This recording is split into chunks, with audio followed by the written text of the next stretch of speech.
kájọ kí ọlọ́jọ́ ìbí òní olórí Ọbalẹ́rì. àbíyọ̀ aya Ògúnlẹ́yẹ Olúwatósìn òkú ọdún. àpáta pàrẹ̀ wìdé èrò tó tóye jẹ́jọ́ máa kọ́ lọ́jọ́ ìbí tòní. pásítọ̀ Mrs. Olúwatósìn Ògúnlẹ́yẹ olórí Ọbalẹ́rì máa gbọ́ o. ọ̀rọ̀ dandan nínú obìnrin adúmáradán olóríire ẹlẹ́rìn ẹ̀yẹ jẹ́jẹ́ ló ń lọ jẹ́jẹ́ ló ń ṣe ó ń bọ́mọdé ṣe ó sì tún ń bọ̀wọ̀ fàgbà.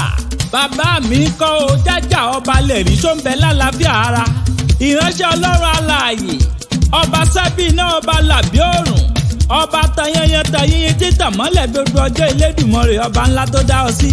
ọlọ́jọ́ ìbí mọ̀jà dúró pẹ́ rárá ìrè níjẹlé bàbá tó bí ọlọ́mọ ìrè nípínlẹ̀ Ọ̀ṣun ńlẹ́ o ọmọ ìrè alálùbọ́sà ńlẹ́ ọmọ arólú wọn kì í rìn eré sísá ni wọ́n sá nílé bàbá tó bí ọlọ́mọ ta ló sọ wípé ẹ ò rómi nílé bàbá tó bí ọlọ́mọ afẹ́fẹ́ lẹ́lẹ́ tó ń lomi pẹ́kun onípẹ́kun lomi ayaba akẹ́pà lomi sun yọkọ lomi àmù bí mo bá délé yín máa bọ́ máa fi bomi mú èmi á sì bomi òkè wẹ́sẹ̀ omi àgbàrá lélẹ́gbẹ̀ ń wẹ̀ nílé yín elégbè tó bá wo mi àṣàrú wọn lójúgun ni ó sọdún èyí wàá ṣèmí yìí sí lágbára lọ́wọ́ Ọlọ́run lágbára lọ́wọ́ bá mi Èdùmàrè.